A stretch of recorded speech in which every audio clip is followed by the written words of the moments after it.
A 5 years old male child present in your OPD with Genu-Bharam. On X-ray, osteopenia and pseudofracture can be noticed. On blood investigation, there is a decrease vitamin D and increase ALP. What is the most probable diagnosis? मैं इसके बारे में बहुत detail में बताएंगे, इससे आपको बहुत MCQ सोल्व होगा। तो अब स्टार्ट करते हैं उसके डिटेल में।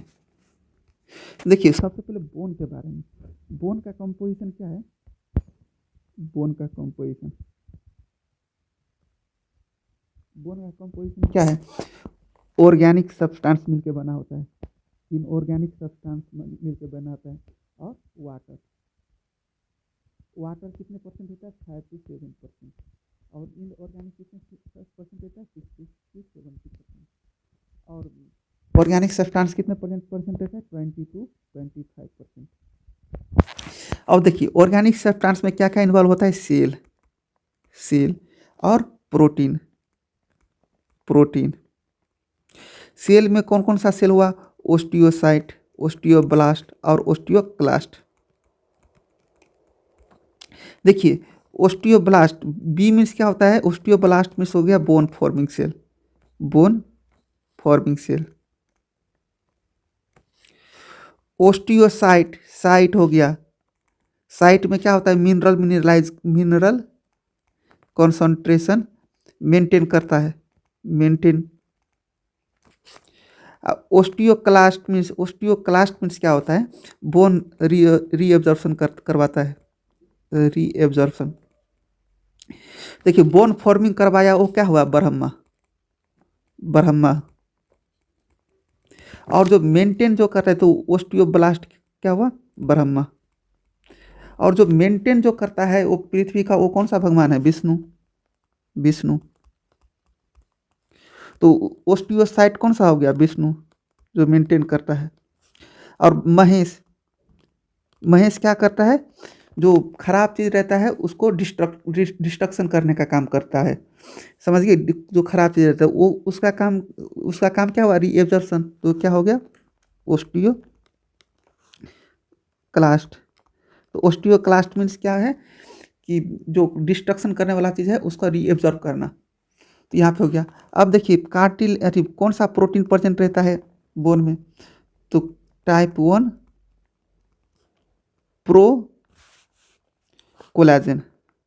प्रोकोलाजन। तो इसे इसको याद कैसे रखेंगे? बोन देखिए बोन में ही ओन है, तो टाइप 1 कोलाजन प्रेजेंट रहेगा, टाइप 1 प्रोकोलाजन। टाइप टू कोलाजन किस में प्रेजेंट रहेगा? तो देखिए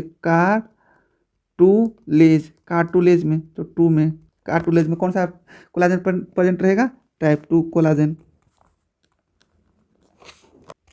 अब देखिए ओस्टियोइड और मिनरल मिलके बोन बना होता है, मिलके बोन,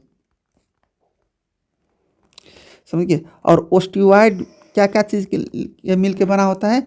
एक हो गया क्या? सेल, बोन सेल, एंड दूसरा क्या हो गया? प्रोटीन। और मिनरल्स में क्या हो गया? Calcium and phosphate.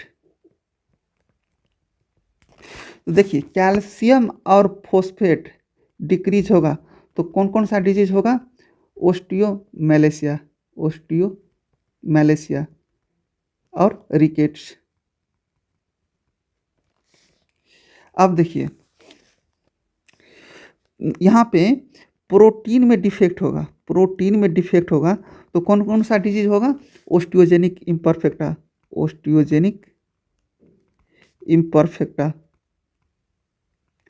अब कौन सा प्रोटीन है?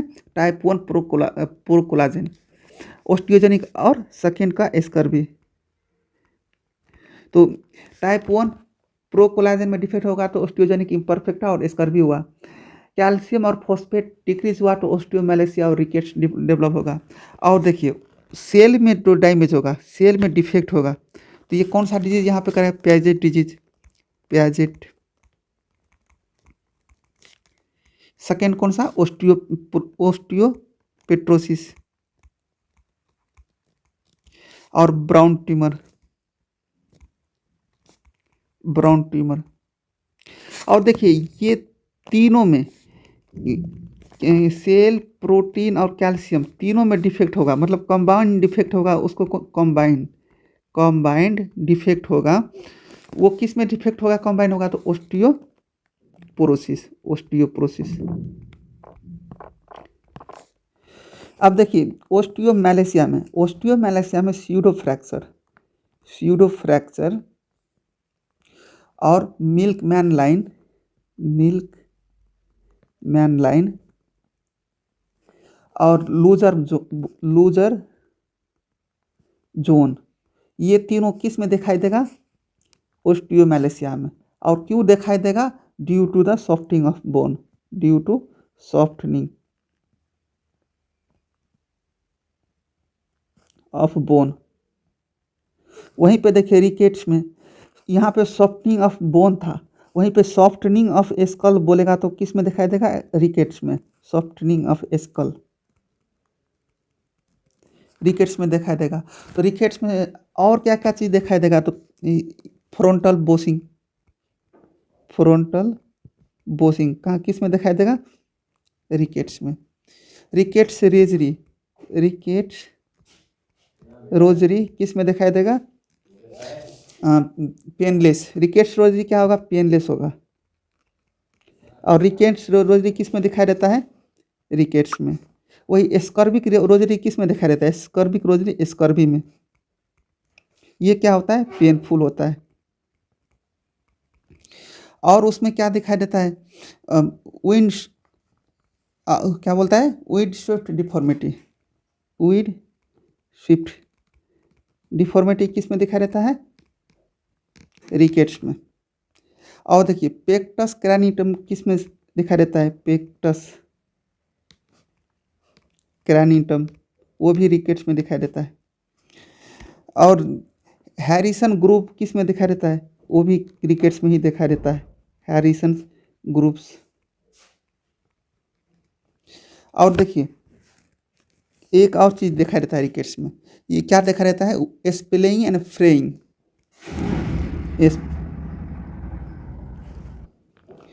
स्प्लेइंग एंड फ्रेइंग किस में दिखाई देता है, रिकेट्स में। स्पेलिंग मीन्स क्या होता है, स्पेलिंग मीन्स होता है वाइडनिंग एंड फ्रेइंग मीन्स क्या होता है, इरेगुलर। अब किस में देखा रहता है, वाइडनिंग एंड इरेगुलर, मेटाफाइसिस में। तो देखिए इसमें रिकेट्स में क्या क्या दिखाई दिया, सॉफ्टनिंग ऑफ बोन, उसके बाद frontal bossing, rickets rosary, winds of deformity, pectus carinatum, Harrison group और splaying and fraying in metaphysis. तो यहाँ पे आंसर कौन सा हुआ, तो यहाँ पे देखिए, यहाँ पे क्या दिया है, pseudo fracture can be noticed. तो स्यूडो फ्रैक्चर में क्या किस में दिखाई देता है, तो देखिए स्यूडो फ्रैक्चर किस में दिखाई देता है, ओस्टियो मैलेशिया में, तो आंसर ए हुआ। और देखिए ओस्टियो मैलेशिया में क्या मिनरल डिक्रीज था, तो मिनरल में क्या क्या आता है, कैल्शियम, तो सीरम कैल्शियम डिक्रीज होगा इन्वेस्टिगेशन में, सीरम फॉस्फेट भी डिक्रीज होगा, और सीरम क्या बोलता है, विटामिन डी भी डिक्रीज होगा, तो सीरम क्या बोलता है, अल्कलाइन फॉस्फेट क्या होगा, इंक्रीज होगा इन्वेस्टिगेशन में। और ट्रीटमेंट के लिए क्या देंगे, ट्रीटमेंट के लिए क्या बोलता है, कैल्शियम फॉस्फेट और विटामिन डी सप्लीमेंट देंगे। और इन क्या प्रोग्नोसिस के लिए हम क्या चेक करेंगे, सीरम अल्कलाइन फॉस्फेट। ये जब तक नॉर्मल नहीं होगा तब तक हम ओस्टियोमैलेशिया ठीक हुआ है ये नहीं समझेंगे। तो इसलिए प्रोग्नोसिस फैक्टर के लिए हम सीरम अल्कलाइन फॉस्फेट नॉर्मल करेंगे। तो क्या इन्वेस्टिगेशन करेंगे प्रोग्नोसिस के लिए, सीरम अल्कलाइन फॉस्फेट। और 20 years old male with pain in lateral side of his hand and x-ray show the following finding, identify the condition। तो यहाँ पे देखिए, यहाँ पे ये क्या दिखाई दे रहा है आपको, मेटाफाइसिस ऑफ फैलेंजेज। मेटाफेसिस ऑफ फैलेंजेज। और फैलेंजेज में मोस्ट कॉमन ट्यूमर यहाँ पे मेटाफेसिस ऑफ फैलेंजेज क्यों दिखाई देता है? इंडोकॉन्ड्रियल ओसिफिकेशन के कारण, इंडोकॉन्ड्रियल ओसिफिकेशन के कारण दिखाई दे रहा है। तो यहाँ पे ये क्या दिखाई दे रहा है? इंडोकॉन्ड्रियल ओसिफिकेशन। और देखिए मोस्ट कॉमन ट्यूमर फैलेंजेज और हैंड में कौन सा होता है मोस्ट कॉमन ट्यूमर? तो इन कॉन्ड्रोमा।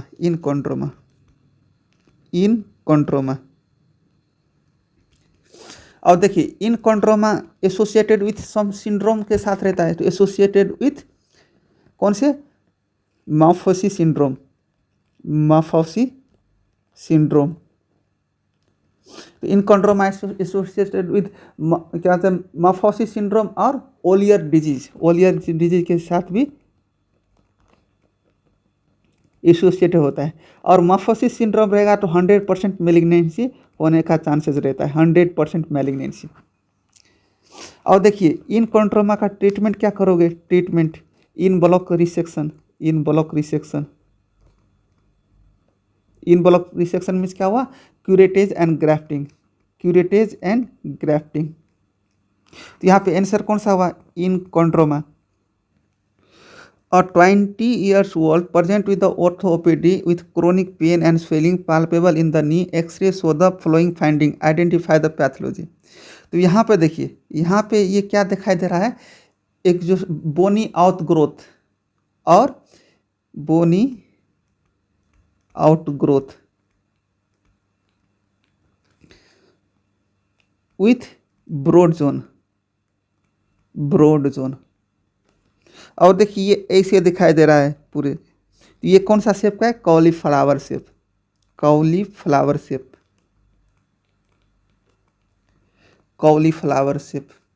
और कॉलीफ्लावर शेप कौन सा ट्यूमर में दिखाई देता है? ओस्टियोकॉन्ड्रोमा में।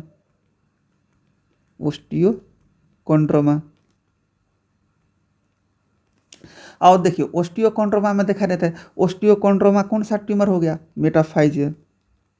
Metaphyseal tumour. और मेटाफाइजियल ट्यूमर में और कौन कौन सा ट्यूमर दिखाई देता है? मैं उसके बारे में ट्यूमर के बारे में वीडियो बना के रखा हूँ, आप अच्छे से देखिएगा तो एक बार में समझ में आ जाएगा। निमोनिया के साथ है। तो देखिए यम ओ मीन्स क्या हो गया? एमओ। यम मीन्स हो गया मेटाफाइजियल ट्यूमर।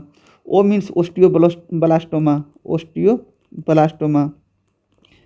फिर ओस्टियोसार्कोमा और ओस्टियोकॉन्ड्रोमा। ट्यूमर किस में देखा देता है? मेटाफाइजियल में। और देखिए ओस्टियोकॉन्ड्रोमा का मोस्ट कॉमन कॉम्प्लिकेशन क्या है? Most common complication bursitis. और ट्रीटमेंट ऑफ चॉइस क्या है? एक्सीजन। और मोस्ट कॉमन साइट कौन सा है? मोस्ट कॉमन साइट कौन सा है? Lower end of femur followed by the upper end of tibia।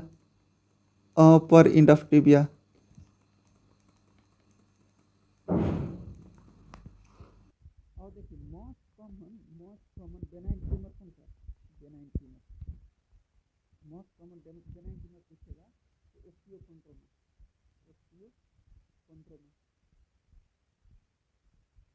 और ये कहाँ पे प्रेजेंट होता है? मेटाफाइटिस में। और देखिए वहीं पे मोस्ट कॉमन ट्रू सवाल पूछ लेता है। ट्रू बेनाइन ट्यूमर कौन सा है? ओस्टियोमा।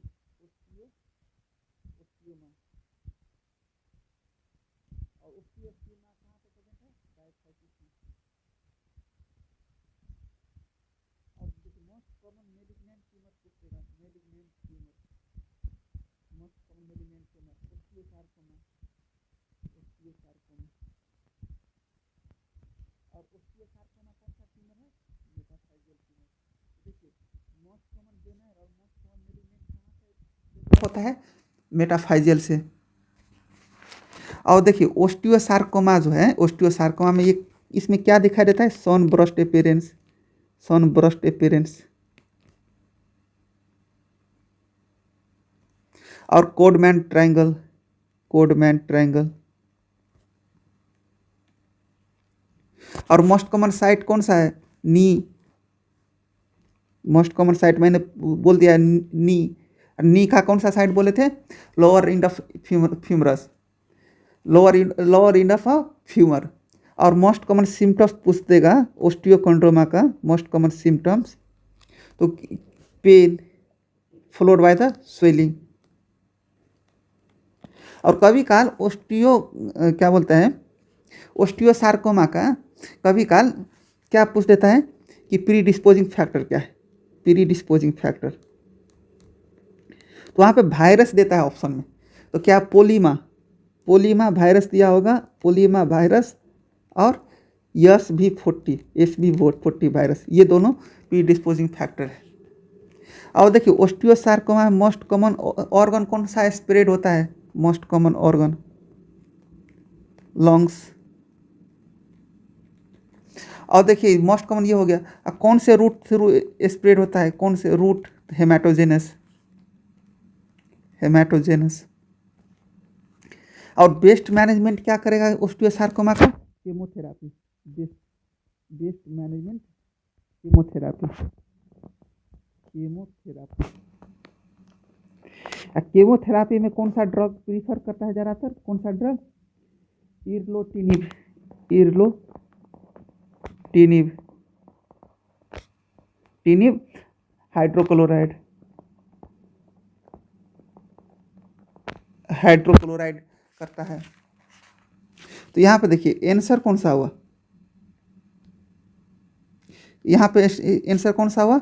ओस्टियोकोंड्रोमा। तो ऑप्शन ए आंसर हुआ।